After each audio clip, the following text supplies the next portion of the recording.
good morning, everyone. I'm Vincent Succi, and I am the program maker at the TU Delft Library. I want to welcome everyone to this workshop. I've been looking forward to this for a little while.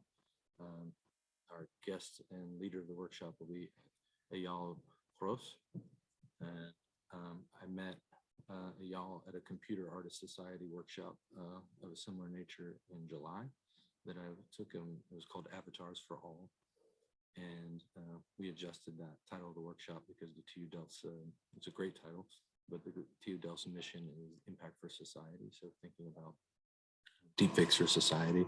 And I think Eyal, what I was so enthralled about was that he has some really provocative thoughts on this typically like this dreaded deepfake technology. And so he's offering a bit of a paradigm shift of perspective because he sees it a little bit more as an opportunity to fulfill this lifelong, the long promised cybernetic utopia. And that's I think a quote from him. And instead of just solely distrust and propaganda that these deepfakes can offer redeeming qualities to some of society's issues regarding privacy, identity, and trust. He is thoroughly engaged in contemporary technologies and uses them in his artistic and activist practices. I'm a particular fan of the poetry and performance political projects. And we only have a limited amount of time today, so we want to use the majority of it in the hands-on way, but we are going to begin with an artist practice talk so that he can give you a little context to his work. And we can use the majority of the time after that playing with some of the custom open code that Eyal is bringing to the digital table. First, I'm going to read a little bit of background on Eyal and then turn it over to him. Eyal Gruss is a new media artist and machine learning researcher. He holds a PhD in physics and is a Talpiyot graduate. Eyal creates poetry, interactive installations, computer-generated art, algorithmic poetry, audio-visual performances, AI art, and online interventions. Eyal also runs a new media opportunities newsletter and hosts a mini-residency for new media artists interested in AI. If you haven't been to his website, please check out eyalgruss.com for knowledge sharing on creative coding, deepfakes, generative tools, and his creative art and performance practice. With that, I'm handed over to our guest artists who are very grateful you're leading us today. So, Eyal, please. Thank you very much for the kind introduction. I was having some problems hearing you. I hope the issue is not on my side. So you can hear me okay? I can hear you perfectly, so. Good, okay. Yeah, so.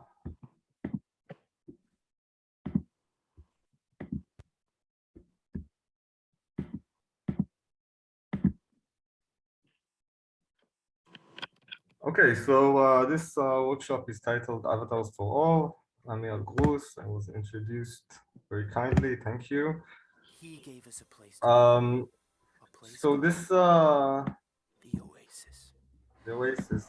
This workshop started as a research question that came up for me when the Corona started and everything moved indoors and online.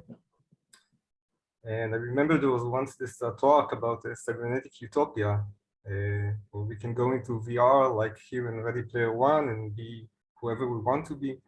And I was wondering, maybe this is the time, maybe we can use this constraint as an opportunity to fulfill the cybernetic utopia. And I set up to see what is possible at the time. This was like April 2020. And at the time, there were only a handful of solutions.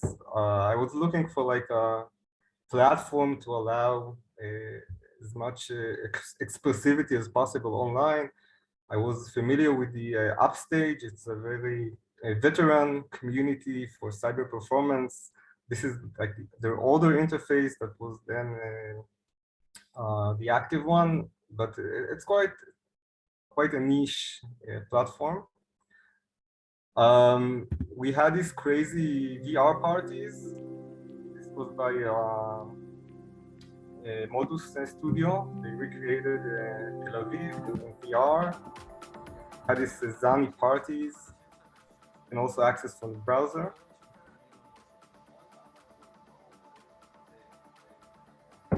So this is like in VR Studio. But of course, also this is unfortunately somewhat a niche. Not many people were attending. And then you have this is the Facebook Horizon.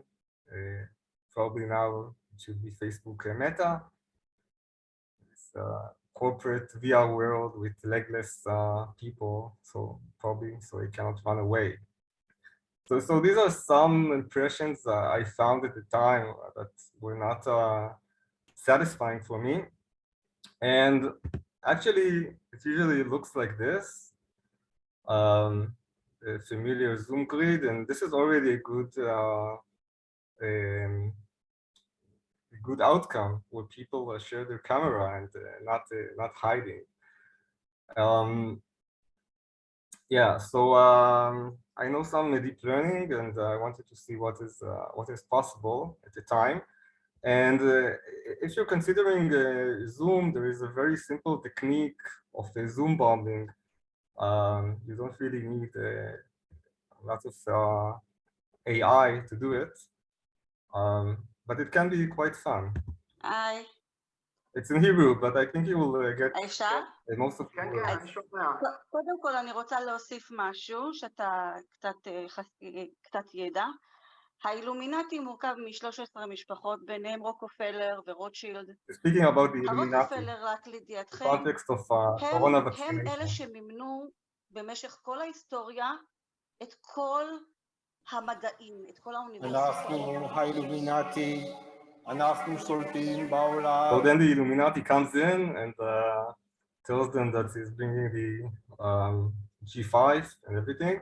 So this is, of course, a very simple technique. If people do not secure the Zoom, you can go in and intervene at least for a few seconds.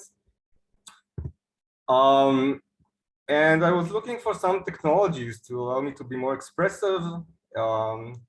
Face rig, now they have also animes. It's also from quite some time now. They allow you to do these very high-res 3D avatars and 2D cartoonish avatars. Works quite good, and it's almost free on Steam. By the way, I just played today with MetaHumans that just came out for Unreal, but this is like already a decade old. And I will show you, apart from the technology, some of the use cases I found for it. So some activist use cases and some artistic ones and some political ones. But here it's like more of a personal one. So I was looking for love and going into this online speed dating, and I was using, as you can see here, this tiger avatar and face rig. And well, people were amused at the beginning, but as the intro went on, discussing if I'm real or if I am a bot, in the end, they decided that there's no place for a tiger in this arena. And actually, we discussed later some of the people, and maybe the problem is not the mask I was wearing, but the screen. And it's interesting because in Hebrew, mask, masecha, and screen, masach, is from the same root. So I was having a little bit of fun with this kind of interaction later in מיכל כספי. וואו, איזה כיף שגם את רווקה. Another opportunity, I was not a tiger anymore, I was a wolf. Also, they kicked me out. This is like the dating consultant doing like a summary talk, understanding why I'm a wolf in their dating platform. So at the time, the world was not ready for this, but Netflix just released their series where everybody is wearing a mask, but maybe it works because this is not online. Okay, but I do know some deep learning, and I wanted to see what is possible with a contemporary technology. The first order motion model came out in November 2019, allowing you to do animation from a single image. for a face, for a body, and for other models that they have. And before we get back to this recent technology, let me just go a few years back to the deepfakes. You probably already are familiar with this kind of technology. This is something I did at the time for Israeli TV, putting the ex-Prime Minister Benjamin Netanyahu on top of the presenter on the right, which I think also has herpes on his lip, but you can't see it when he's Bibi. So this is just face swapping, transplanting the face. And to run this, I had to use a strong server for like 1 week and do a lot of pre-processing and some post-processing. But this is like how all these things started. There's two similar approaches. One is the deepfake or the face swapping, and the second one is the puppeteering or face reenactment, which maybe we'll show more today. There's a slight difference. So each time we have the driver, so it's a video controlling the effect, and we have the avatar, which identity we will use. And the difference is that while the identity is always taken from the avatar and the expression, the head pose, the lip sync is always taken from the driver video, the difference is whether we take the other stuff like the hair, the body, the background, either from the driver, as in the case of deepfake, or from the avatar, as in the case of puppeteering. And depending on the use case, one or the other can be more appropriate. On the most basic level, you can think about it as working as an encoder-decoder. So I'm not sure if you know about neural networks, but these are two neural networks. The encoder takes an image and transforms it into a latent representation, some computer representation capturing the essence of the image. And the decoder translates this latent representation back to an image. In this case, reconstructing my face.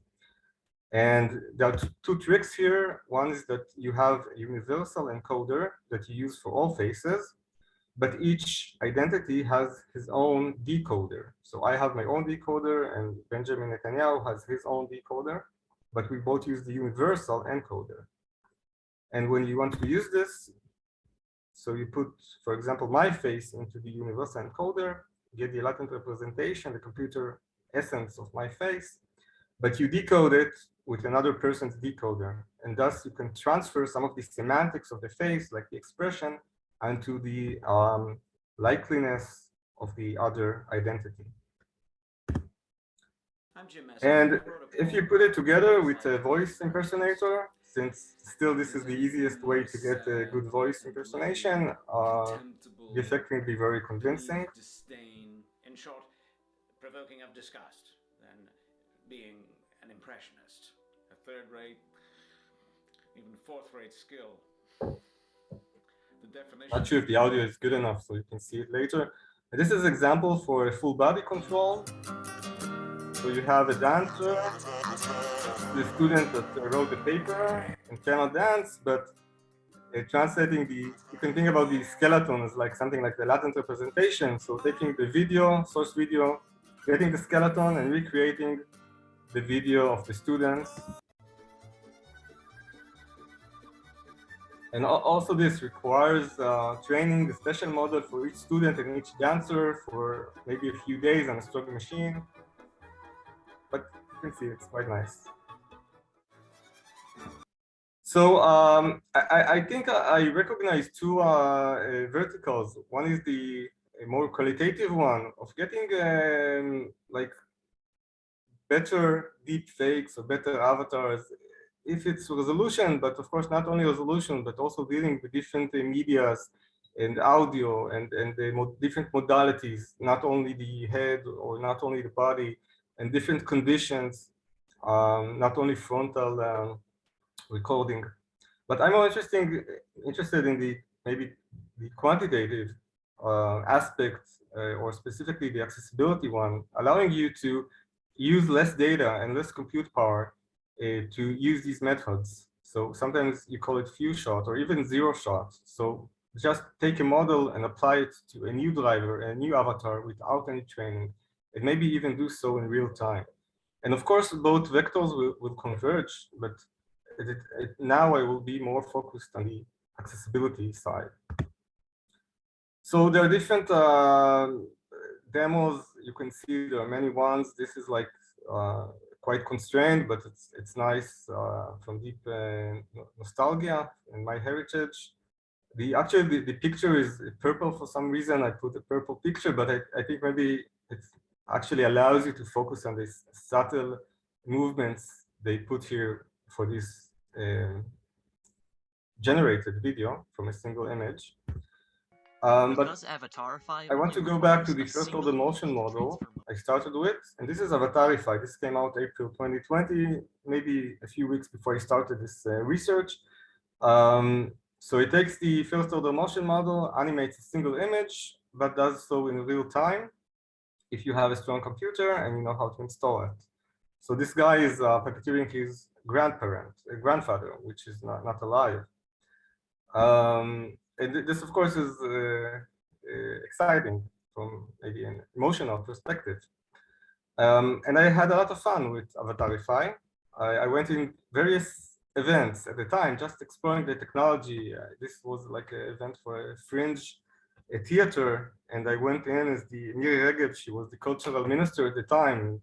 She doesn't go to these fringe events, but the organizers were sure that she came to see this like one of the first online events in Corona times. She didn't. Another event, friends of mine had an event with an Iraqi poet. They knew, they were very excited he was coming. He was late to show, unfortunately, and I thought maybe we can have some fun. I just Googled his name, got this single image, fired up my GPU and went in as this Iraqi poet. Unfortunately, he didn't show up. I later find out that he was okay, but I didn't know at the time, and I didn't want to break their heart. They were so happy to see him. I just stayed and smiled and played as if my mic is not working for the whole session. It took me some months until I found the courage to reveal the truth to the organizers.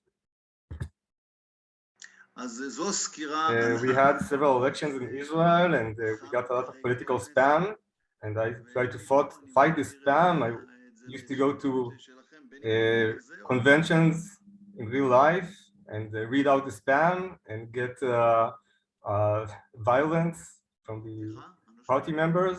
Online, it's harder to be violent. So here, he says his mic is not working, they open the mic. And then בני גנץ חייב בתמיכתם של אחמד טיבי ואיימן עודה בכנסת, בלעדיהם כחול לבן. Yeah, and they kicked me out. But I had a few seconds as the avatar is this parliament member, Gidon Saar at the time. I think he's a minister now. We have several startups in Israel working on looking at your face and determining if you are a criminal or a pedophile or a professional poker player, etc. And of course, this is not science, because most people believe that the human face does not contain the signal of criminality or other characteristics, because we believe in the education system and our social framework. So yeah, probably you cannot deduce from an image of a face if this person is criminal. But unfortunately, some startups say they do so with the power of deep learning. And the CEO of one of them was presenting his company, and he did so like one day after Holocaust Day in Israel. And of course, this reminds you of like bad pseudoscience of the Second World War. And I had some questions for the CEO.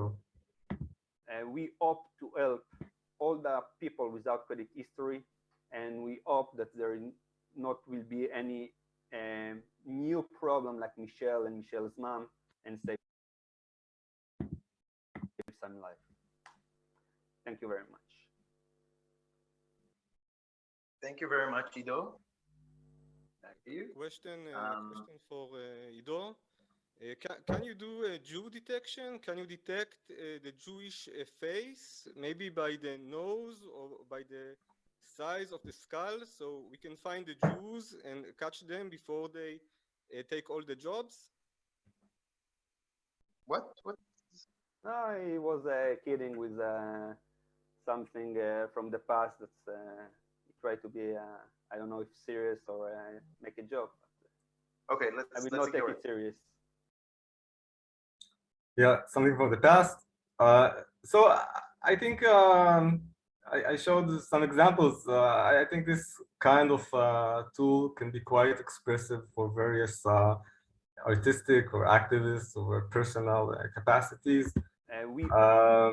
There are also other interesting technologies, of course, coming out each week. This takes audio and just does the lip sync, but it can work on either an image or a video. Sometimes there are these funny glitches. What? Here, Do sunny okay. days. Let's hear it for a second. Hey, Ernie. Hey, Bert. Hey, Aaron, what do you got in the box there? So I put this together with another model that does speaker detection and just change the image each time that the speaker changes. So you get, so you know, the guys that wrote Wav to Lip, they put it on the website as an academic demo. But if you combine it with this speaker identification, you can get like an automatic skit creator for free. So I like putting together these various models and get some unexpected capabilities. So this is like the modern version of the full body control. This is not using the show auto motion model, but the impersonator ++ model, which has some kind of 3D model for the human body. And the quality here is not good. The reason is that what you see here, on the left is my Kung Fu teacher, Eyal Gruss, and on the right, this is the inventor of this Kung Fu system, Fu-Wei Kung Fu, Joseph Talpiyot, and he's not alive. Unfortunately, we don't have any videos of him and very bad photographs of him. So this is the reason the quality here is not good, but for me, it's quite exciting to see like my teacher puppeteering the inventor of the system. And for the first time, I can see the inventor of the system doing this first form of Wu-Wei Kung Fu, which is very important. And on a very different account, you have a good source image. So this is my teacher puppeteering me. And probably it's the first time I was able to complete without the error with this full movement. And there are some glitches like the shadow in the background, but the improvement of these models is very accelerating, like by the week and by the month. This is another model from Snapchat, trying to do both face and body reenactment.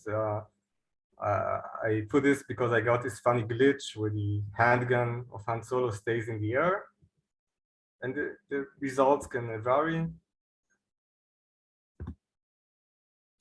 And going forward, we can see, we can think about using this kind of technology to allow you to put yourself in some kind of a video game and have real-time control of it. This is like a very early demo. And we introduce a practical tool. Under other tools that are not released to the public, try to take a video and allow you to do full text editing of the video, editing the text, and getting back a new video with the new text using the original voice and adapting the lip sync and even adapting the expressions. And in the next example, also the body gestures to be appropriate to the new text. And of course, this kind of technology is not released to the public. And in this version, cicadas, you're pretty much all caught up. Enjoy the world. They call it next week tonight. So they take John Oliver last week tonight, but everything you see here is generated for the new text that they let him speak in the cloned voice with appropriate lip sync and expressions and body movements. And I'm working, so in the last years, I'm giving this kind of workshop and a lot of talks, and also developing these accessible tools. And I also started teaching this stuff in Israeli Academy this year, and allowing this to be accessible for students or for general public that do not have GPUs, do not know how to git clone, install and run Python code. I'm using a Google Colab, a cloud environment, to allow people to run these kind of state-of-the-art models without installing anything and without needing special hardware.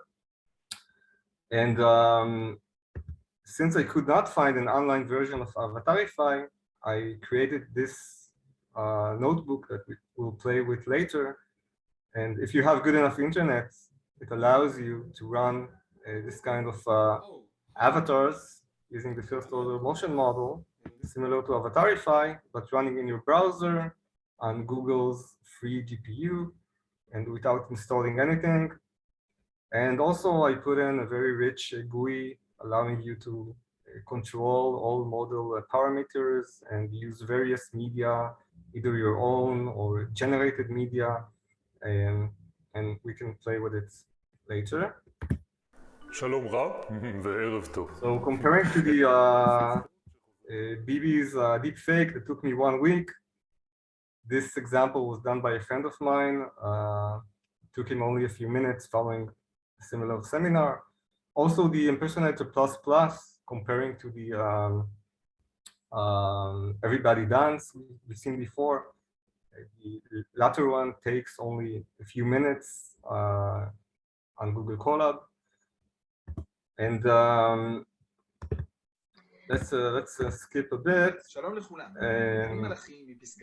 I was quite happy to learn that my first so-called customer, this is all open source and free, but the first organization approached me to use this technology was actually teaching in elementary and middle schools, and they wanted to educate students about the possibilities and dangers in synthetic media. And I was very happy that they were like the first to use this kind of technology that this interface that I created. I didn't create the models, just this interface. Because, you know, usually you see the first use cases in like show business or pornography. And I was quite surprised that this was happening in education. So, of course, there's a lot of discussion about the bad issues of the fake news and how to detect deepfakes. There are several political incidents, both in Gabon and later in Myanmar, where there were these videos that were suspected to be deepfakes. And we are still not sure if this was deepfakes or real. Probably in both cases, it was real. But this, of course, is an important issue. And also, it's not very, I think it's not very well defined. What do we mean by deepfake? Because, you know, if you take like a selfie with your Xiaomi device, it's comes configured with this AI beautification if you didn't cancel it. So where is the point where things become a deep fake in a manner that changes something of the content or the semantics, apart from just making us more beautiful or fixing the lighting or the colors? And of course, there are many attempts to find these deepfakes. I'm more on the generative side, but one of the recent papers looks at the reflection from the eye, and sometimes this can maybe be reminiscent of the Blade Runner scene, detecting the replicas by looking at the response in the gaze or something like this. But of course, once you find this, it's quite easy to fix it on the generative side. So I want to take a few last minutes of the presentation part to speak about the, so usually we hear about the negative aspects, and I want to mention some of the positive aspects. And as I already mentioned, I think this kind of technology and making it accessible can help raise awareness and skepticism, as in the education case, because we cannot stop this technology. It's coming. We already have some mobile apps doing some of the stuff, and people who know how to program or have money to hire them can do this. So you can think about it as like it's dangerous period where this is available to some. But I think that opening it up to general public and giving this as a tool to educators and artists and activists can help raise awareness and skepticism and more responsible consumption of media when you understand the possibilities in synthetic media. And you know, fake news is not something new. The Jews had these fake news about the fact that they're drinking blood of Christian babies in Passover going on for the last millennia. Okay, but this is just hearsay. What about real physical media? So there was this famous meeting of this Zionist visionary Benjamin Theodor Herzl with the German emperor at 1898, and the photographer David Wolfson was too excited to take a good photograph. But fortunately for him, 40 years before, in 1857, the technique of photomontage was invented. So he could take this image of Herzl with this image of the emperor and put them together to get this famous image of the meeting, which is a fake composition. You can easily do a cheap fake news. Just take a real image and change the title from, say, Syria to Gaza, and you get a whole different context. If you know some Photoshop, you can edit and take, for example, an image from a right-wing demonstration in the United States and put in some logo of a humanist organization from Israel in Hebrew. And if your followers are stupid enough, they will believe that this is the case. I'm not very good at Photoshop, but I really hate this guy that made it. So I just had to buy his previous website and change the homepage to his face with this photo he made. And this is just images, so you can claim that maybe the problem is with videos and films, but you know, also we have fake videos and films for decades now. You know it from Disney and from Hollywood. We're entering an era in which our enemies can make it look like anyone is saying anything at any point in time, even if they would never say those things. So, for instance, they could have me say things like, I don't know, Killmonger was right, or Ben Carson is in the sunken place, or, how about this, simply, President Trump is a total and complete dipshit. Now, you see, I would never say these things, at least not in a public address, but someone else would. Someone like Jordan Peele. This is a dangerous time.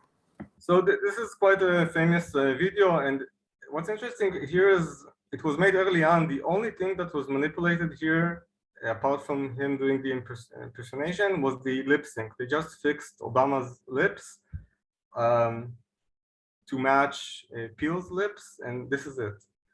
So, and again, video is not new. So I want to claim that I hope making this kind of technology more available will help more responsible consumption of media.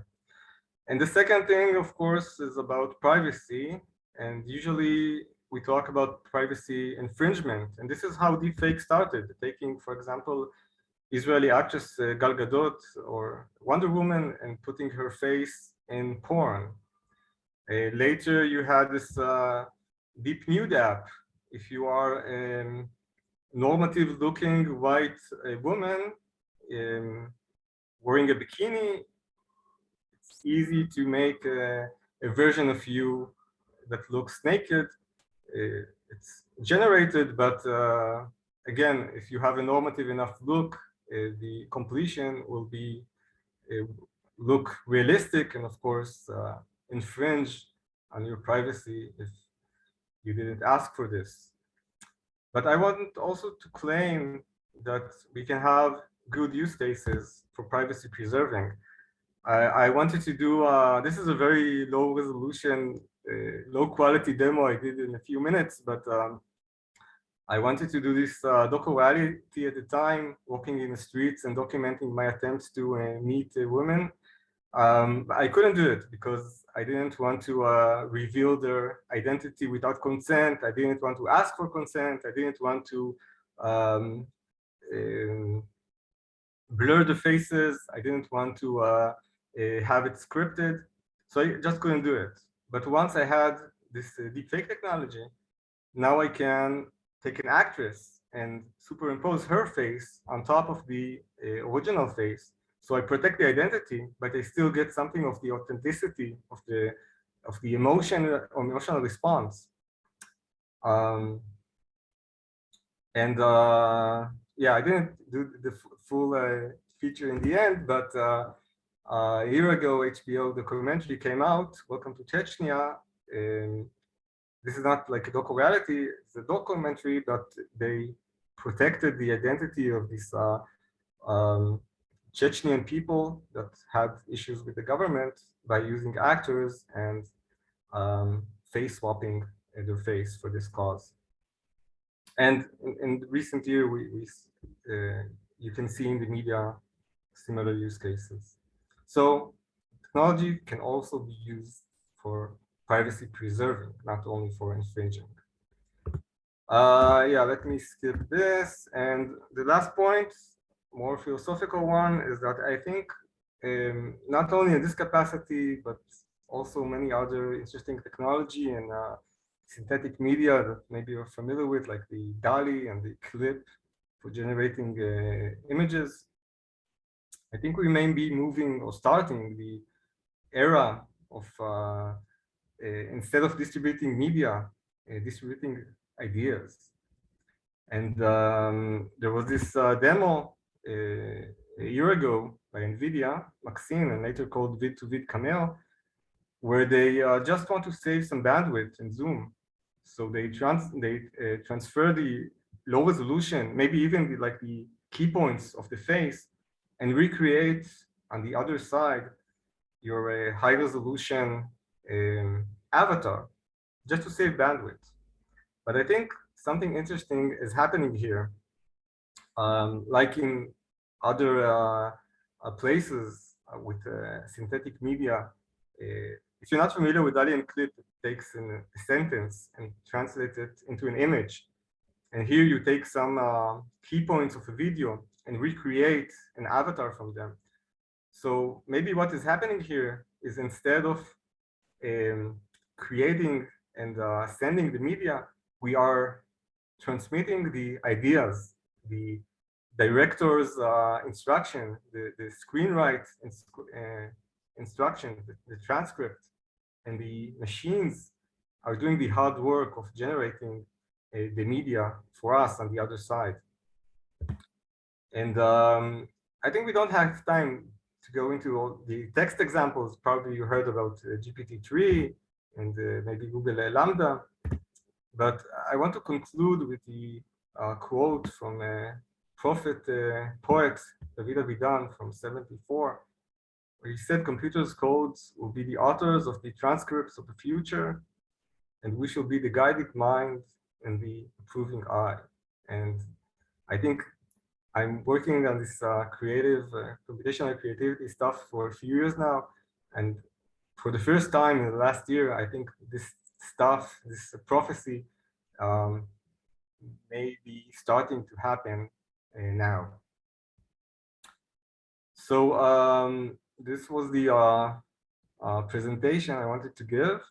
Of course, you can have some questions if you have them.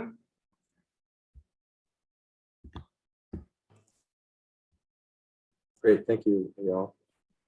I'm going to stop recording now as well.